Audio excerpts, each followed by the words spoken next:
Well, thank you all for coming, and I know most of you, but I'm Rich Schneider, and I work here at the Josephy Center. I run the library, and I also end up doing a lot of the programming that has to do with the relationships with tribes and tribal activities. And Cheryl, where did Cheryl go? Cheryl Coughlin is the director here. Did she go home?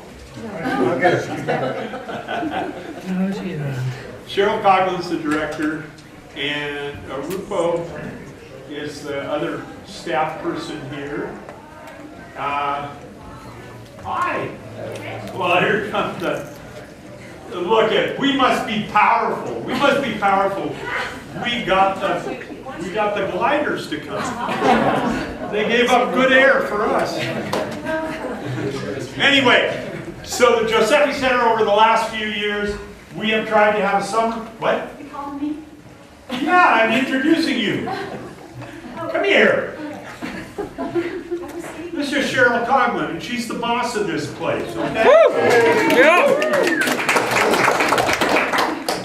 So anyway, we, every summer, yeah, you want to speak? Well, yeah.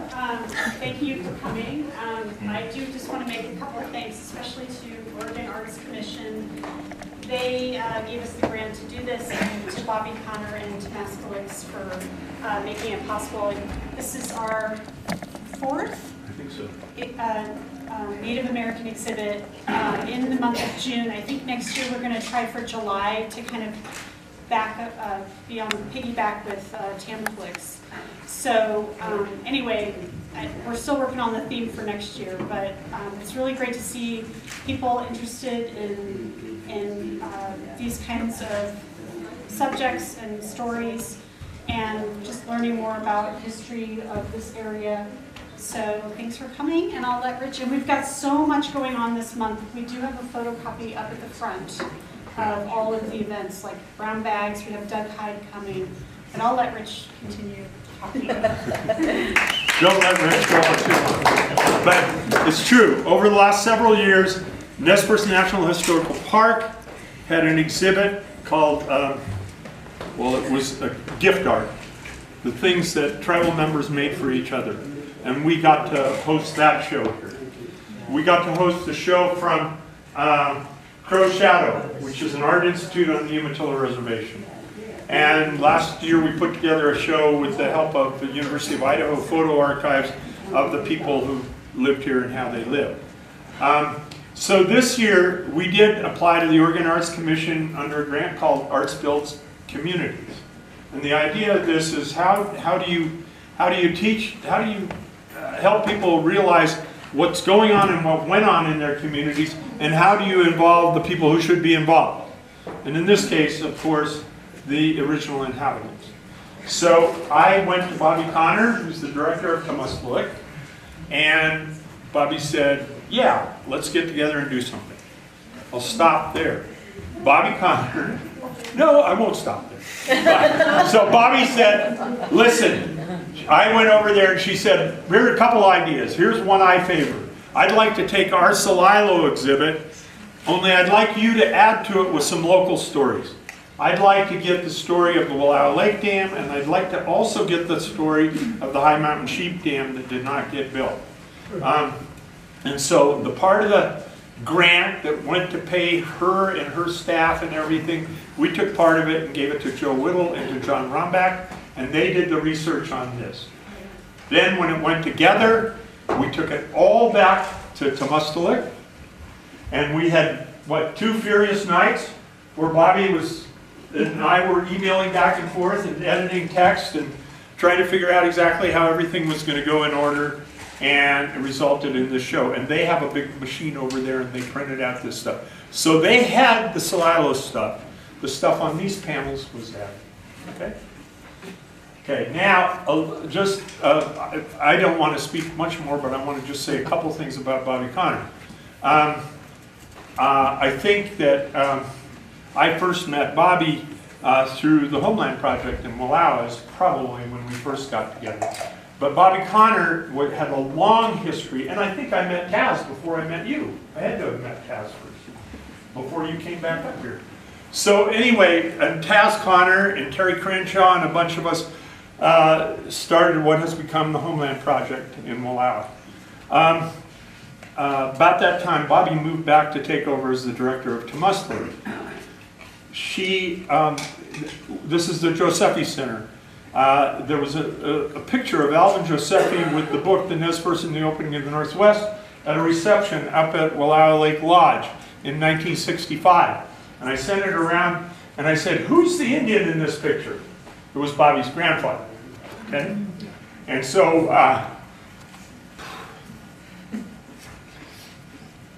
when we did the Josephy Reader, I went to Bobbie and Bobbie wrote the intro to that. So we have this history, and I love it. I thank Tamástslikt and Randy Melton and Bobbie for their work on this, and Joe and John for their work.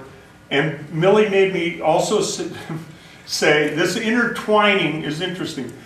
Alvin Josephy was the founding board chair of the Museum of the American Indian in Washington, D.C. How many of you have been there? Okay? Okay. It's a gorgeous place. He's the founding board chair. Bobbie served 1 or 2 terms? 2 years. 2 years on the board of the Museum of the American Indian. So Bobbie and Alvin, and now me, way in the background, have been kind of following each other around. And of course, Leah Conner, Bobbie's mother, who's always here, and goes back to Art Council days with those of you who remember her good friend Eve Slinker. Okay? So we're all part of a big community, and when we say arts build community, I feel like we're building a community of art, of history, and of original inhabitants, and of the people who live here now and are caretakers of this ground, and of the people who visit it.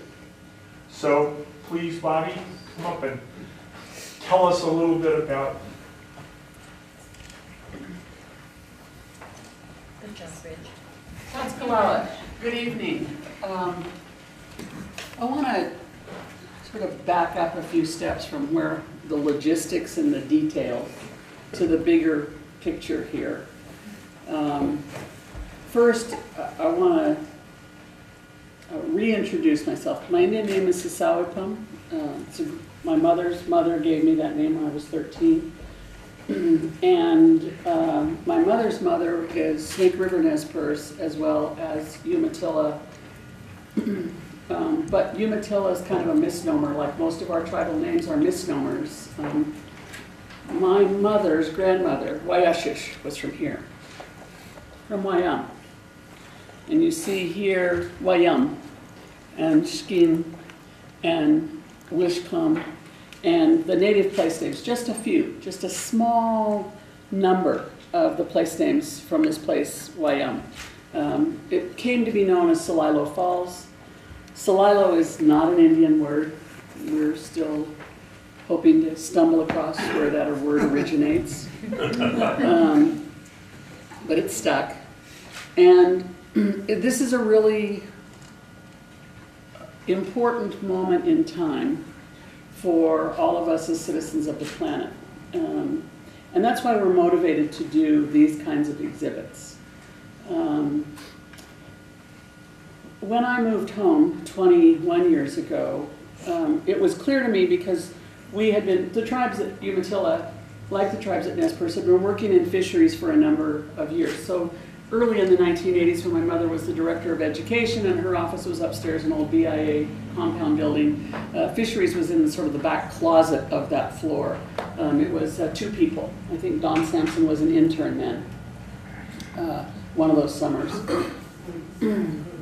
Later they found lead paint and condemned the building, but in the 80s when we began our fisheries program, we had a leader in our department who would routinely say, I am here to speak for the fish at any meeting he was at, because they're not here at the meeting, and somebody has to speak for them. And what we find all around the world is that we don't have any problem hearing the government voices. We usually don't have any problem provoking, evoking, or hearing from the business voices. We usually hear from community voices. But the voices of nature, who speaks for nature? And so, well, and some people who speak for nature yell, and some people scream, and some people don't listen. And I make art. so the notion that tribes are doing this as a renewed kind of thing, or as a reinvigorated kind of thing, is kind of false. We never stopped doing this. There was never a departure. For all of our time on Earth, for over 10,000 years, we have never, ever not cared about water. So if you were to go to root feasts at any of the longhouses in the Columbia River Plateau, the first thing you take at the table is water. Not a drink of water, a sip of water. And the last thing you take at the table is a sip of water.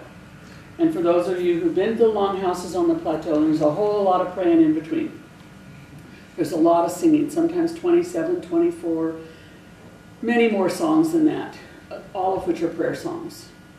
And those prayer songs, their songs, are talking about traveling to the land of light. People call heaven, I guess, similar in concept. But what a lot of those songs talk about is about taking care of things. Taking care of our bodies, taking care of each other, taking care of the place we were given to live, taking care of everything in the universe that we live in. And so our little universe, our microcosm, you have a microcosm here in the Wallowas. We have a microcosm now on the Umatilla Reservation. The Nez Perce have a microcosm on that reservation. The Yakima have a microcosm on that reservation, same at Warm Springs. But the Columbia River is 1,243 miles long. It reaches an area of 259,000 miles, or acres, acres. Oh, that's miles. That's miles. Excuse me. Square miles. Excuse me.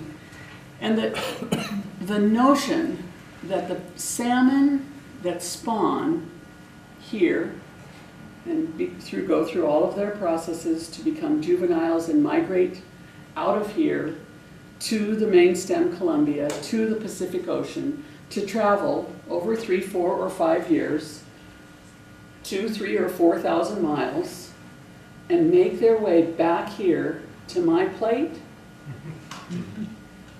What we do as humans is nothing compared to that. Nothing. Infinitesimal. What they do to get out of here, long before there were any dams, to get all the way around the Pacific Rim and get back here is incredible. It is nothing short of remarkable. That's an ancient story. Ancient story. This is not news. And so when I think about an exhibit like this in a community that has such magnificence, such beauty, and people who care so deeply about it, it's important for me to remind myself and to remind others that this is not new. This is very, very old. We've only been messing it up for the last couple hundred years. We've been unsettling and uncivilizing our universe, our microcosms. But what we fail to recognize somehow repeatedly is that we're all connected to this huge story. Without water, countries go to war. Lots of wars are called wars of religion. They're about land and water. They're still about land and water. I don't care what you say. You can brand them cultural conflicts. They're about land and water. They're about rights, possession, ownership, boundaries. Fundamentally, we don't exist without water. Native people knew that. You know that. Species on Earth pretty much all know that.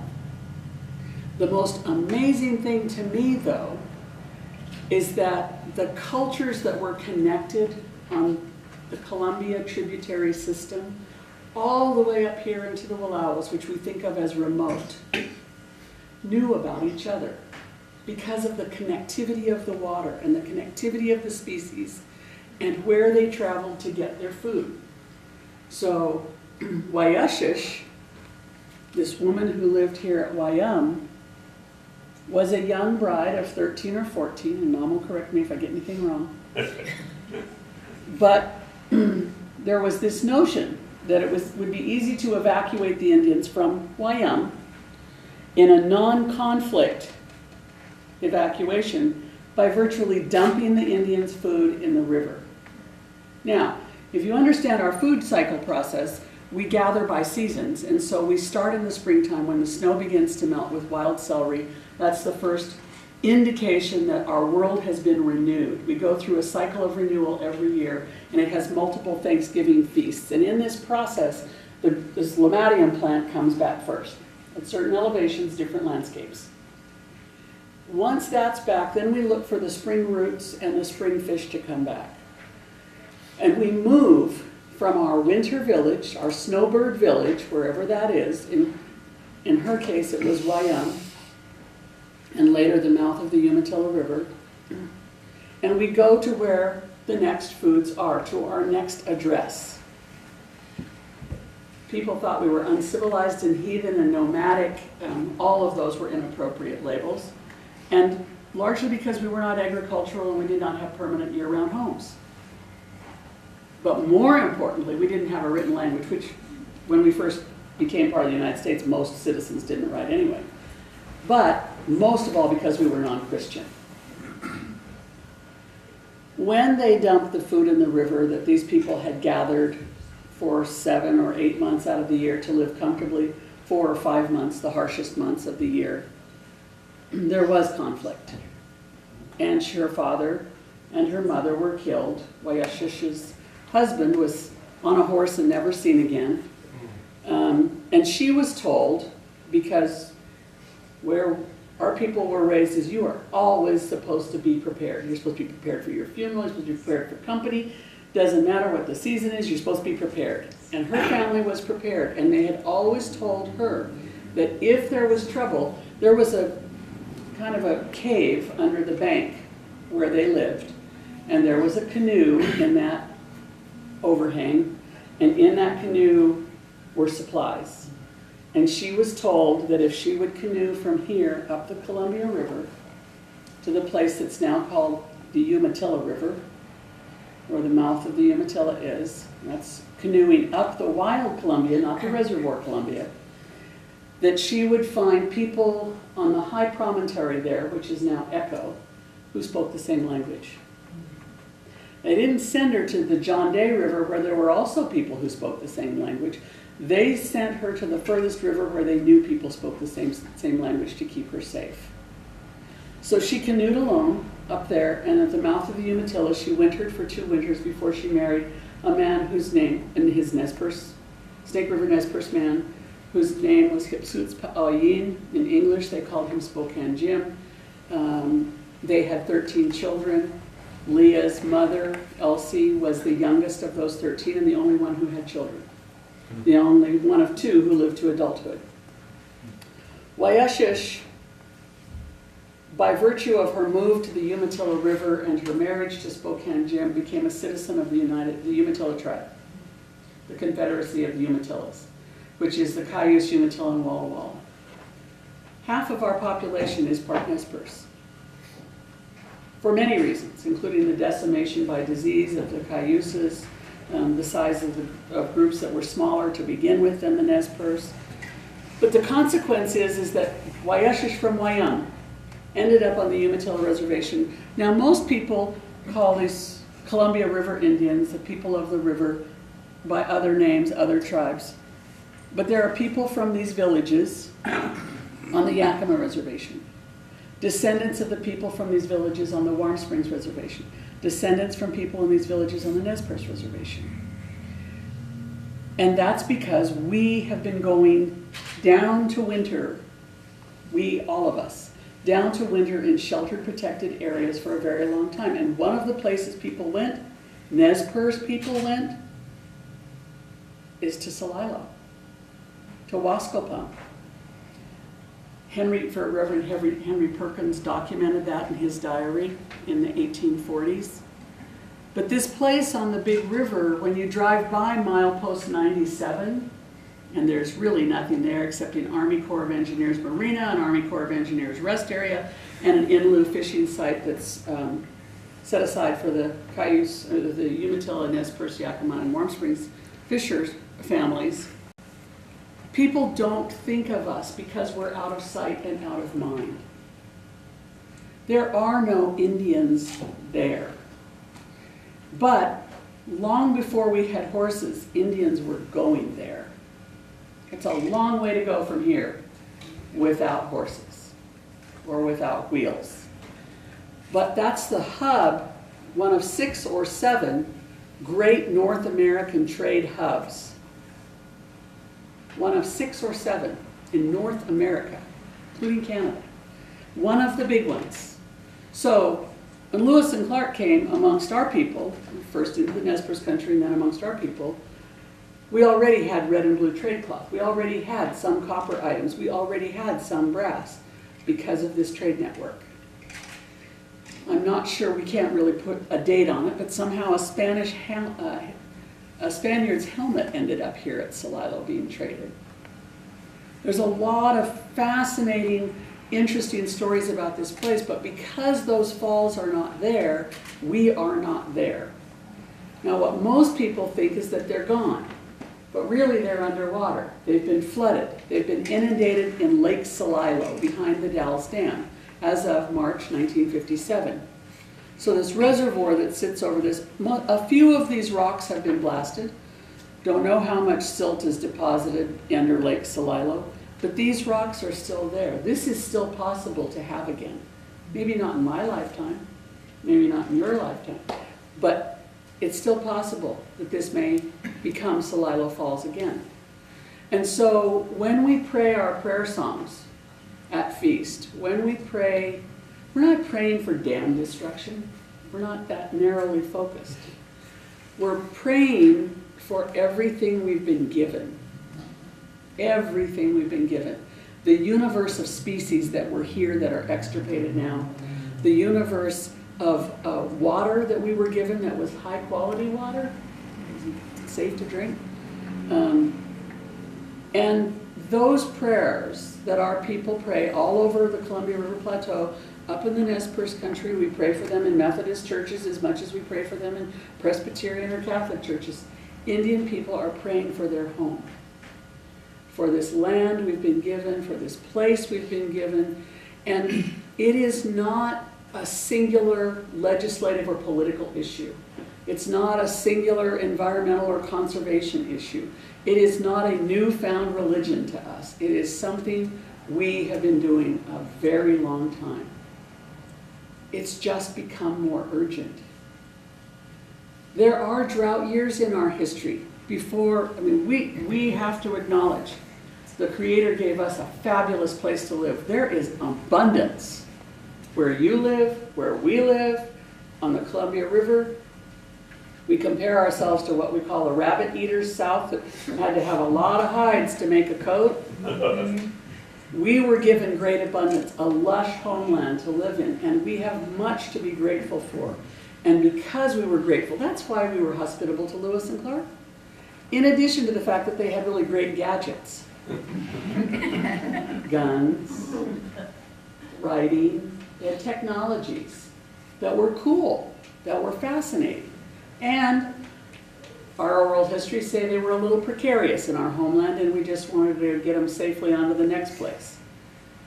But our hospitality, the fundamental underlying hospitality of our cultures, comes from the notion that we were given much and from whom much is expected.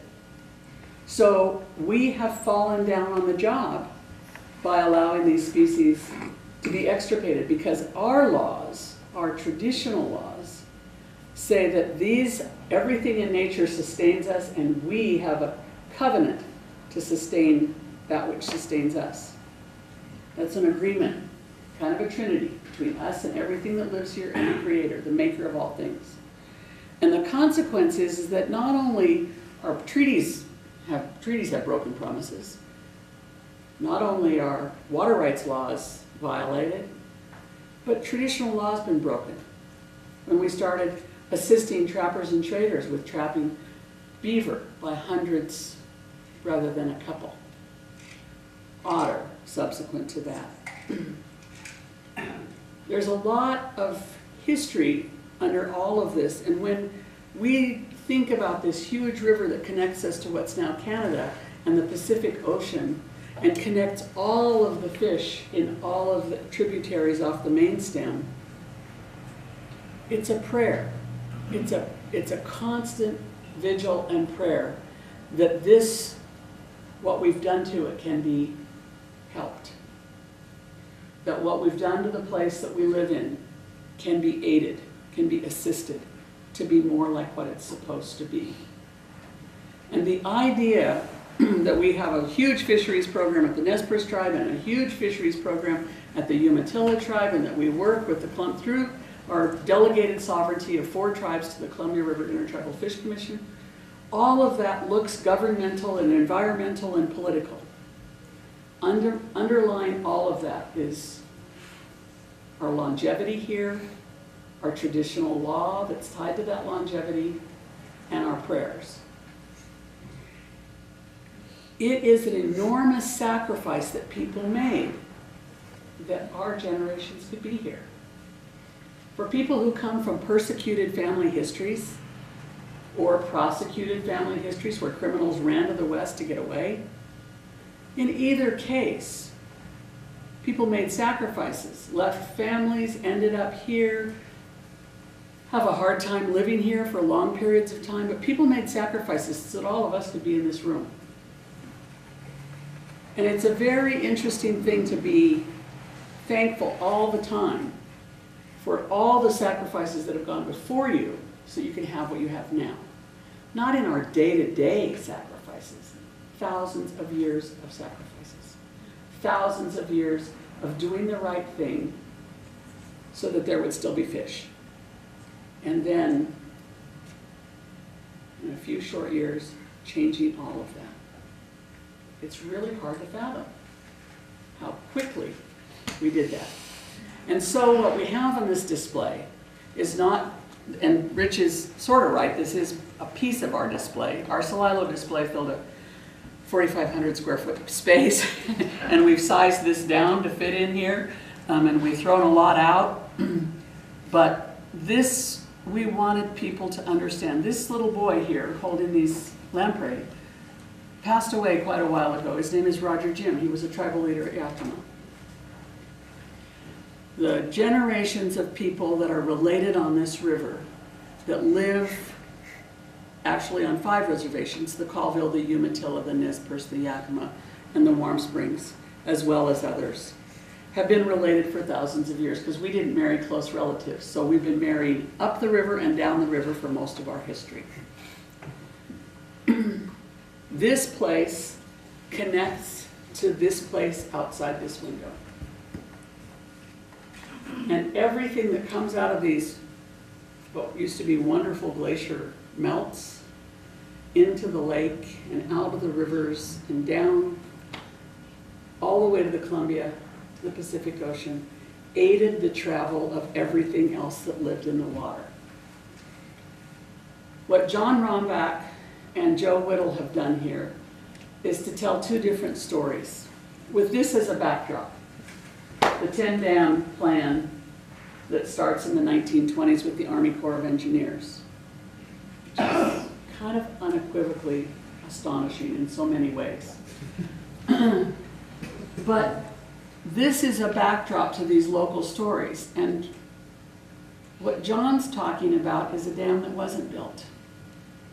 And when you read about what, and look at the map of what High Mountain Sheep Dam could have done, whew, man, thank God we escaped that one. We dodged that bullet. And what we've done on the Minam and the Grand Ronde and at Wallowa Lake, that's the story that Joe wrote about. The thing that's hardest in this exhibit to read about, for me, to acknowledge, is that the best minds in the 1940s The best minds in the 1920s. Stanford, elite scientists did not understand anadromous fish. They did not know that fish are imprinted into the waters where they've been spawned and fertilized. They did not know that the different species had different needs. Spring Chinook by the Columbia River canneries was a #1 top grade fish. Fall Chinook, after the Spring Chinook had been pretty much leveled out, became their fallback position. And they eventually move on to chum, and they eventually go down the ladder of the grades of fish in their estimation because they fished everything else out. The notion in this exhibit that's presented to you is unimaginable that at one point in time, what preceded the Oregon Department of Fish and Wildlife supported, as did the Corps of Engineers, the notion that we could raise hatchery fish in a few locations and replenish the entire Columbia River system, as well as these other places around here. Just needed to have those hatchery fish and spread them out. Just restock all those places and it would all be fine. It didn't work. We know it didn't work. And then we put in some more dams, and we put in some more dams, and we put in irrigation canals with pumps that chewed up fish, and we did a whole bunch more things after that. But the fact of the matter is, we didn't get it as a community government, as a community of businesses that relied on fish. The fish wheel owners on the Columbia didn't get it. Government, business didn't get it. Communities did, some of them get it.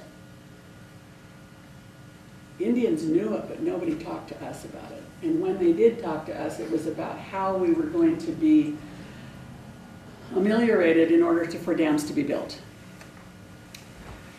From my perspective, the story of my great-grandmother Wyashish is interesting because she had to relocate to be safe. But the people who are still, the descendants of people at Celilo who are still there, had been moved 5 times. For the canal, for the railroad bridge, for the Oregon, for the highway, for the dam. You know, they're just people, we just move them. Well, somehow, even though a lot of the people who live at Celilo aren't enrolled at Yakima, Umatilla, or Warm Springs like one of our cousins there, and they don't have any treaty rights, and they're not considered sovereign, they're still there.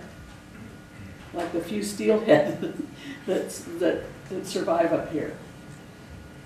It's an amazing, and the kokanee. It's an amazing thing. We are not gone. Indian people are not gone from this. But because we're still here, we now need your help.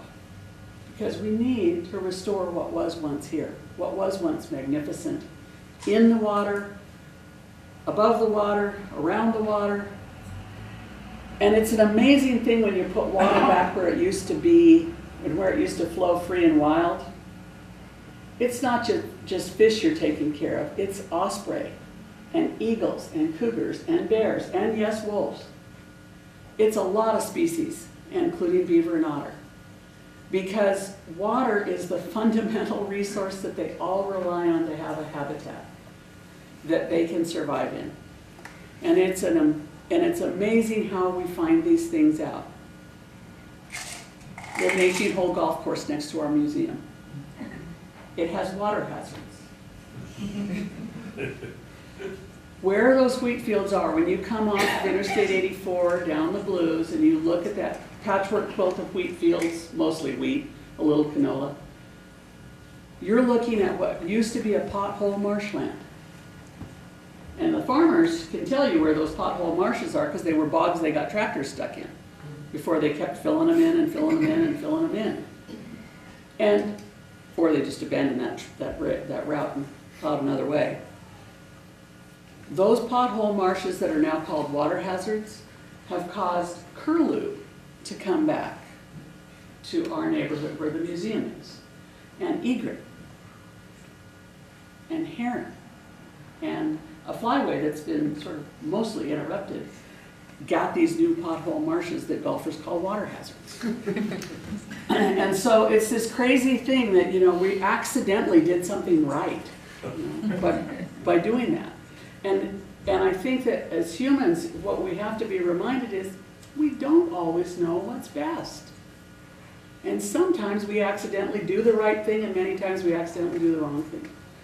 But what's magnificent about this story, even though the protests at Celilo didn't prevent these dams from being built, by the time they got to Lower Granite and the Snake River dams, finally, they didn't completely succeed, but finally, there were a few people, a few biologists, a few legislators who said, wait a minute, in the 1950s, you cannot proceed until you have a plan against the extinction of salmon. Didn't prevent the decimation, but it did prevent extinction, so to speak.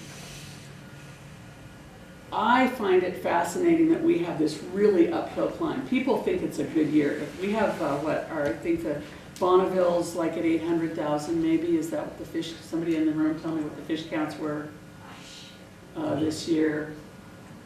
1.5 million fish in the Columbia River today is good news. But the baseline for good fish runs in the river, 16 to 20 million. 16 to 20 million fish coming up the Columbia River and heading for all the tributaries in that 259,000 square mile region, fed by the main stem. For me, that's just, I can't almost get my head around it. I just can't even imagine. Do you remember what the counts are, Cameron? There's only 150,000 this year so far. So far. So the 1.3 We were at 80,000 in that May. was about 3 to 4 years ago. 3 to 4? 3 or 4 years ago when we had 1.4. Yeah. That was the best ever on record since the dams were built. Since the dams have been in. So 1.5 million was a big deal, but not compared to 15 million or 20 million. And so when we look at what our benchmarks are for success, we have a long way to go. But here's the good news, from my perspective, at least as one of the people who is the beneficiary of my grandparents' sacrifices. The good news is Indians aren't gone. We haven't stopped caring. And it's still home to us no matter who owns it. And because of the way our treaty fishing rights are and our access to fishing spots fall, we're going to care about it anyway. And while we may have a long way to go, we're not leaving. We are not leaving. We have not given up. And we're not done. And for me, that's an amazing thing. We have all the domestic violence and social injustice ramifications, including addiction, and lots of suicide and lots of sad things in our communities in spades, including hypertension and diabetes that we should not have if we were eating our traditional diet. However, in spite of all those problems that we are still here, and we still have an obligation to uphold the traditional law, and we still expect to move forward, to progress. And I think that's amazing. And the reason that's possible is because we are a praying people. I'm not here as an evangelistic or a missionary. I'm here to tell you that we have faith. If we didn't have faith, we wouldn't have made it through the last 150 years. And if we didn't have a sense of humor, we really wouldn't have made it through the last 150 years. But I think there's a reason to be optimistic. If we can be optimistic, other people should be able to be optimistic. And I think the work that the fisheries departments are doing, that the natural resources departments are doing. I'm really big prayers for the Canadian Compact, which doesn't have tribes at the table yet. We don't want to take everything to court. We don't want to be litigious people. We don't want to have to fight those battles. We'd rather fix things and spend money and time fixing things than fighting about things. But if we have to fight, we will, and we've proven that time and time again. And for most people up here in the Wallowas, what they may or may not realize is that we have treaty rights up here. We have usual and accustomed fishing and hunting treaty rights here on what are called open and unclaimed lands, public lands in this region. Lots of our relatives have been arrested for hunting out of season, for fishing without a license. Most of the time, court has upheld our treaty rights. For those of you who know Taz and Terry Crenshaw and Joe Hallam, you may remember being at Tamástslikt and Taz telling everybody to fill their plate with meat and eat all the others. And he was serious. But I think we have another connection here, and that's not just our treaty rights, that's our responsibilities. So it's the same coin, opposite sides. And we're glad to come up here to do a program like this and to have an exhibit like this with Rich and the Josephy Center, because telling your part of the story in this bigger story makes us connected. Because all the solutions are going to be connected. They can't be separate. All the ways that we get ourselves out of the trouble we've gotten ourselves into are going to be connected. They can't be segregated. They're inseparable. This river connects us all still today. People think that it's the price of electricity that's at stake in the Canadian Compact. The price of hydropower. That's not what's at stake for us.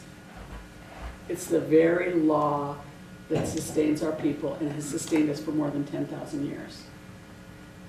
It's upholding that law by living that law, by taking care of where we live and being good to one another, including all the other species.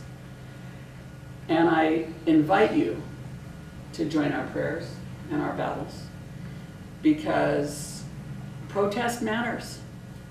We don't always prevail. Folks in Cannonball, South Dakota, who were there for the Dakota Access Pipeline protests, have not prevailed with the Black Snake on their river. But protest matters. Your voices matter. Your deeds matter. Because High Mountain Sheep Dam wasn't built. Oxbow, Brownlee, others were built, but one wasn't. And that's important to recognize, because we don't always lose when we fight. And I encourage the community up here to continue to fight for the moraine, both sides of the lake, to band together, because this is our neighborhood, this is our backyard. And even though we're only here a few times a year, and love every excuse to come up here, but we're only here a few times a year, maybe 6, 10, if it's a good year, 12 or 13 times a year, it's still home to us. And it will never not be home. My mom's dad was the son of Sarah Conner, Sarah Imolwinenmai Conner. She was the daughter of Tamástslikt, or Imolwinenmai the First, and her father, Sarah's father, was Allaka, Joseph's younger brother. So this is home. This was home to my mom's dad, and we have evidence in your museum that says that in 1903, as a little boy, with his Presbyterian minister dad and his mom, he was up here fishing, getting fish in 1903. And that's not a very far distance from 1877. And yet our relatives at Colville have lived in exile for over 125 years. And some of them had not seen this place before multiple generations died away from here. Our family's fortunate that the path over the hill, whether it was from Idaho or from Oregon side, always got us here in the summertime, so that we could freeze our brains in Hurricane Creek washing our hair. And we could grow up in glacial water learning to swim. And I'm grateful that our families made those treks and that we have had very little separation in time. But there are other tribal people who haven't had that benefit, who still long to know this place the way their ancestors did, and who don't have the intimate knowledge that they wish that they had in previous generations. But the Caldwells know about the longhouse, there'll be more coming down this year. Yeah. Yeah, but Yes. come. The longhouse is a blessing for lots of reasons. It's a lot to figure out, but the notion of a place to come home to is important. A place that's welcoming to the feast ceremonies and to the practices of the longhouse is really important. And so we have been seeing a growth in the level of activity in the lower part of the valley. I will say to you, there's an enormous challenge with what happens the last week of July here. It's hard to be, we love Chief Joseph Days. My mom was one of the first Chief Joseph Days princesses with Loretta Pinkham Alexander in 1948. And I was in 1970, I guess. But I think there's a challenge here because it's about a rodeo and a festival, and it's really not about Joseph. And it's not about this story. It's a reminder to us that that's what the town's name is, and it's a reminder to us that other people remember him. But we like to think about him for more than commercial reasons and promotional reasons. And we really like to think about old Joseph, who was the man who was the head of this band when they lived in peace in this valley, before the peace was gone. And I think the rodeo has the likeness of young Joseph, but I'd love to see homage paid to old Joseph. I wanted to thank the tribe for suing the government and demanding that they put a fish plan in place that results in fish up at this end of the river. If it weren't for you, I don't think we'd have any fish at all coming this far. And I also want to thank you for starting to have your cultural meetings up at the Methodist camp at the lake. I think that's great that you're bringing your people down here and reacquainting them with the area. The Nez Perce tribe goes up to the camp every year. I think there are a number of folks who've come over the years to fish trap up there. There's a number of folks who have camped down at the Tamástslikt grounds as well from Umatilla. We've had folks that have come in and done trail restoration and trail building down there and up here. So the Bueller camp and a couple of other summer camps up here have also over the years welcomed Nez Perce children. But I think my brother worked at the marina and lived with a local family one summer when I was glad he was gone. But I think coming up here is always a really special treat, but it's always temporary, and that's a little hard. Pulls at your heartstrings when you leave. Gwen? I have a question sort of going back to when they were putting the fish hatcheries in the earlier years. So there was one who worked on, I know that my father headed part of the volunteer crew that worked it, but they also worked with the tribal gentleman, Horace Axley.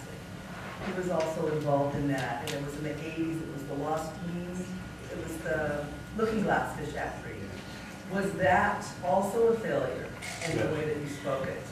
Or just, could you go? So there's two different time frames we're talking about here. You might want to help me with this, but when we're talking about the early fish hatcheries starting in 1902 to the 1940s is one era of completely misunderstood Okay. Right. science. Got everything wrong. That's an earlier phase. The more recent challenges at Looking Glass, you want to talk about that? No, Jim should talk about that. You want to talk about Looking Glass? Do you remember what that? Through aquaculture and lots of experimentation over time. The science is getting better all the time. But we're learning from the species, not more than we're learning from books, I think, about what works and what doesn't. And we've got a little bit of a challenge because we're also working against a very different kind of winter and a very different kind of summer. And we're also working in channelized stream beds versus meandering stream beds. And so where the aquifer is removed from the surface water, we've got lots of challenges with temperature and turbidity and flow. So I think it's not just the hatcheries, it's sort of the whole system. You can't, a hatchery can do really good work, it still doesn't ensure the lives of those fish that come out of it. Yes? You asked earlier about, who stood up for the rights of nature, and I noticed on the thing over there that William O. Douglas was the decision vote on that decision, but I don't know if any of you are aware that he also, it was a dissenting opinion on a case that was lost, but I can't tell you the case right now, but it was basically that he argued that nature and trees have standing. Right. So it has happened in the past. Right. And William O. Douglas is actually from Yakima, and he was over, he camped up in the mountains above Westeen. He went to Whitman College before he went back east and became an attorney and got appointed to the Supreme Court by FDR. There have been many famous people in this valley who love this place. Well, his daughter lived here till she passed away. Not the least of whom is Justice Douglas. Right. Justice Douglas was a hero to many people for those opinions. It's an interesting thing to be from the West and think about the Supreme Court having so much control over our lives in a way that has had such great effect for us, both good and bad, especially when it comes to water. It's a very scary time. For example, there have been times where tribes have taken things to the Supreme Court with optimism. Most tribes are not taking things to the Supreme Court anymore. Very often. I just have a comment. Yeah, Gwen. I got a chance to visit again. I go back and back to the Tamástslikt Institute. I just absolutely love it. But you have a new exhibit there that is in part by the Smithsonian that is so wonderful. So if any of you have not seen it, I would encourage you to go, and it's about water. H2O Today. Thank Yeah. you, Gwen. Good commercial. By the way. It's up through July 19th. And so you all know where Tamástslikt is, right? Take that. Exit 216 off of Interstate 84. I have to mention a couple of other things. One, Edsel White is back there, and Edsel White is the guy that collects all the old pictures of the wells. Okay? Thank you. And he's the one that kept some of those pictures of the dam and the early pictures of the dam alive. Number two, if you didn't know it, Bobbie is now on the board of directors of the Oregon Community Foundation. And we happen to have a connection here because you're talking, Joseph, this was the easiest grant I ever wrote. I said in a few sentences, there are 11 bronzes on Main Street in Joseph. 4 of them depict Indians. None of them are done by Indian artists. I want to hire an Indian artist to do an interpretation for Main Street in Joseph. And Doug Hyde was chosen. Doug Hyde has Nez Perce Assiniboine, Chippewa background, was born in Hermiston and lives now in Prescott, Arizona. He was just given a Governor's Arts Award there. He will be here the night of June 14th. He's coming up here to talk about citing his work, okay?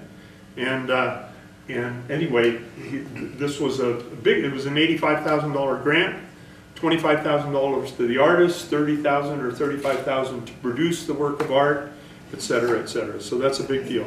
Plus all these other programs we have going on throughout the month, including Nez Perce Fisheries is going to be here, and Cy Whitman is going to be here one evening. So look at the schedule there. And also be sure when you have people coming up here or going back from here, it is, that turnoff at 216 is pretty easy. And Bobbie promises to send up some brochures, so we'll get propaganda to you. And there's also going to be a video, and the video is, I didn't realize my staff had delegated me to bring the thumb drive, so. well, he forgot it. Well, I was not in the office Friday, so he lost. Anyway, so there's reason for you, more reason to come back. There's a loop video that's going to be here. Yes. So I would just close by saying to you that one of the things I'd like to share with you about this subset of our Celilo exhibit here is this is about the gathering at Celilo. This is about the 10-dam plan and what's happened at the village of Celilo. But what I am most fascinated by are these ancient images, the pictographs and petroglyphs, as well as the native place names and the image up here of these three men in very dapper hats. Hats always make a good picture. But I want to point out to you the magnificence of the falls, because you live in a wonderful place. Yeah. And this was an iconic, photogenic place that was the richest salmon fishery in the West. Yeah. Most people, if you ask them about flooding Niagara Falls, would be unable to imagine that, because it's an iconic American place. So was this. But they managed to build a dam near Niagara without flooding Niagara Falls, but not here. And the CFS, when this was a wild river, at Celilo Falls, was 6 to 7 times at peak flow what Niagara Falls is. That's how magnificent it was. So I close with that because I think that people have to have some appreciation of how dramatic the change has been. That was an American icon too. And we have to concede, sometimes we get it wrong. And I'm not suggesting to you that I don't plug my cell phone in and charge it. And I'm not suggesting to you that I cook over an open fire or a wood stove. But I am saying to you that we need to get the science better before we make these kinds of changes. Thank you.